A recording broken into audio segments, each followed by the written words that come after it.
안녕하세요. 말씀 한 줌. 오늘은 사사기 9장 1절에서 6절 말씀을 함께 살펴보도록 하겠습니다. 제가 먼저 본문을 읽을게요.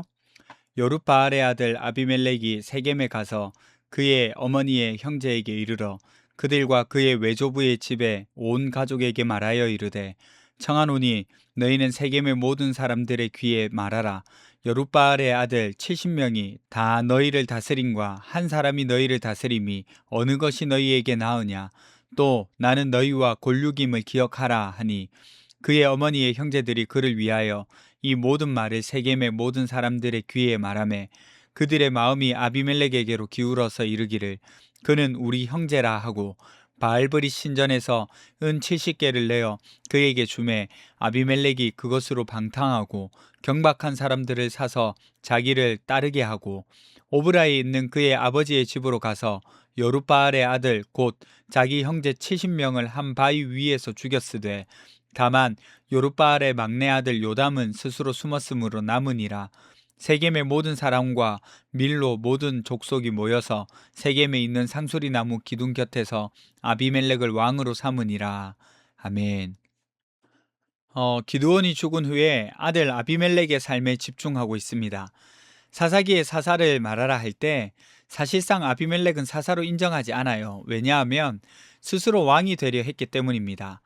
사사는 하나님이 세우신 지도자였는데 아비멜렉은 스스로 지도자가 되려 했을 뿐 아니라 왕이 되려 했던 인물이었기 때문이죠. 이름에서도 아시다시피 왕처럼 살았던 기드온의 자리를 물려받아서 왕이 되려 했던 모습을 그려내고 있습니다. 아비멜렉은 세겜 출신입니다. 앞에서도 살펴보았듯이 기드온은 아내가 많았어요. 아들이 70명이 있었고요. 그리고 특별히 세겜에 첩이 있었다 이렇게 기록했죠. 그 첩을 통해서 낳은 아들이 아비멜렉, 나의 아버지는 왕이다 라는 뜻으로 이름을 지었습니다. 기드온이 죽자 아비멜렉이 세겜에 갑니다. 세겜에는 기드온의 첩이자 아비멜렉의 어머니가 살았죠. 그리고 오늘 본문에 보니까 어머니의 형제들, 외조부의 집에 갔다 이렇게 합니다. 그러니 외가에 간 거예요. 그리고 그곳에서 선동을 하죠. 어떻게 선동합니까? 70명이 다스리는 것이 좋겠습니까? 한 사람이 다스리는 것이 좋겠습니까? 이렇게 말하는 거예요. 그러니까 기드온의 아들 70명이 우리를 다스리는 것이 좋겠냐? 아니면 세겜 출신인 내가 다스리는 것이 좋겠냐? 이 말입니다. 여러분, 아비멜렉이 이 말 어떻게 생각하세요? 논리적이고 맞는 말 같잖아요. 그런데 그럴싸해 보이기는 하지만 사실 이 말 논리적인 것 같아도 굉장히 허점이 많습니다. 사실 거짓에 가까운 말이죠. 보세요. 기드온의 아들들이 통치를 하고 있습니까? 아니요. 통치하고 있는 것 아닙니다. 70명이 왕이 되려고 했습니까? 성경 어디에도 70명이 왕이 되려고 했다는 흔적이 없어요. 그런데도 아비멜렉은 외가에 가서 70명이 너희를 지배하고 다스릴 것이다. 이렇게 단정짓고 위기감을 심어주잖아요. 그리고 외가에서 우리는 가족이다, 골육이다, 이런 식으로 혈연을 바탕으로 동정심을 유발하여서 우리는 같은 편이잖아, 이렇게 강조합니다. 그러자 세겜 사람들도 3절에 보시면 아비멜렉의 말에 기울어서 우리 형제라고 말하죠. 그러니까 공정한 마음과 하나님의 뜻보다 혈연과 우리 편의 마음을 더 쏟고 있는 거예요. 옳고 그른 것은 마음에 없는 겁니다. 이제 이 일이 어떻게 전개됩니까? 보세요. 세겜 사람들이 아비멜렉에게 돈을 줍니다. 그런데 그 돈 어디서 나온 돈입니까? 바알브릿 신전에서 은 70개를 내어서 아비멜렉에게 줍니다. 그리고 아비멜렉은 그 돈으로 방탕하고 경박한 사람들을 샀다. 그래서 자기를 따르게 했다. 이렇게 기록하고 있어요. 아버지는 바알을 부수고 바알과 다투는 사람, 여룻바알이었는데 그 우상에게서 나온 돈으로 자기 욕망을 채우기 위해서 가치 없고 무책임한 사람들을 고용합니다. 한마디로 폭력을 일삼는 용병, 불량배 같은 사람들을 고용했다는 거예요. 그래서 어떤 일이 일어납니까? 아버지가 살던 집에 쳐들어갑니다. 그리고 그 아들들을 죽이기 시작하죠. 본문에 보니까 형제 70명을 한 바위에서 죽였다 이렇게 기록하고 있어요. 정확하게 말하자면 69명입니다. 왜냐하면 막내 요담은 숨어서 살아남았으니까요. 그리고 아비멜렉은 세겜 사람들과 밀로 모든 족속이 모여서 왕으로 추대받습니다. 여러분, 오늘 본문에서 저는 아비멜렉의 욕망에 집중하고 싶어요. 아비멜렉은 왕이 되고 싶었어요. 그런데 문제는 그것을 위해서 거짓말을 하고 사람을 이용하고 또 돈을 사용하여서 폭력을 일삼고 결국에는 자기 형제들까지 죽입니다. 드라마도 이런 막장이 없습니다. 여러분들 드라마나 영화나 여러 이야기를 통해서 아시겠지만 욕망은 혼자 멈추지 않습니다. 다른 누군가를 희생시키고 밟고 올라서야 그 욕망을 이룰 수 있기 때문이죠. 하나님보다 내 욕망이 커지면 누군가는 상처를 입어요. 정도의 차이가 있을지는 몰라도 원리는 같습니다. 우리가 머무는 곳에서 내 뜻이나 내 욕심을 이루기 위해서 상대를 이용하거나 혹은 밟고 올라서야 하기 때문에 시기하고 질투하고 그래서 말로 깎아내리고 나를 위해서 타인을 희생시키는 모습이 있다면 그 뿌리는 아비멜렉과 크게 다르지 않습니다. 그런데 여러분 보세요. 이것과 정반대의 길을 걸으신 한 분, 바로 예수 그리스도시죠. 그분은 왕이 되기 위해서 형제들을 죽이지 않으셨어요. 오히려 자신이 죽으셨죠. 전쟁을 하지 않으셨습니다. 힘을 내세우지 않으셨어요. 오히려 연약함을 내세우고 버려지도록 하셨죠.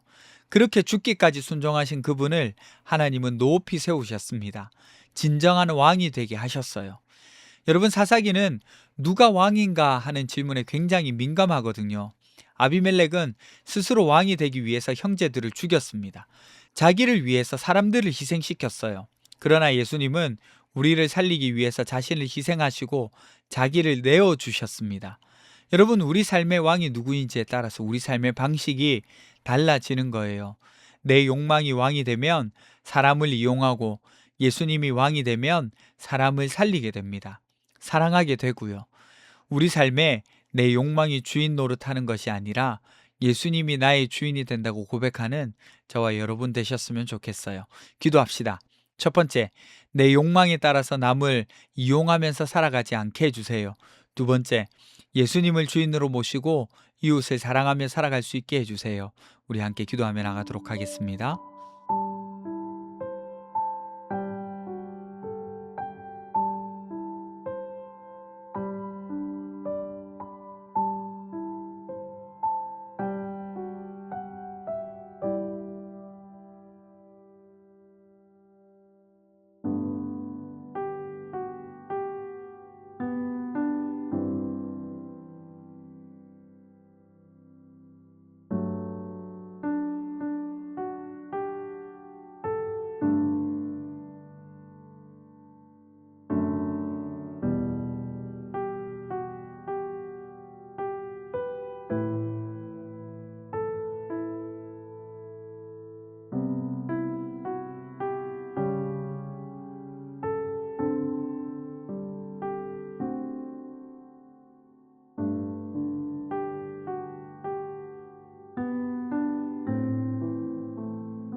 하나님, 내 욕심과 내 욕망 때문에 남을 짓밟으면서 올라가려고 하는 그런 삶 살지 않도록 도와주십시오. 예수님을 주인으로 모시고 오히려 이웃을 성공시켜 주려 하고 사랑하면서 살아갈 수 있도록 도와주십시오. 감사드리며 거룩하신 예수님 이름으로 기도드립니다. 아멘. 여러분, 오늘 하루도 주님과 동행하는 삶을 살아가셨으면 좋겠습니다.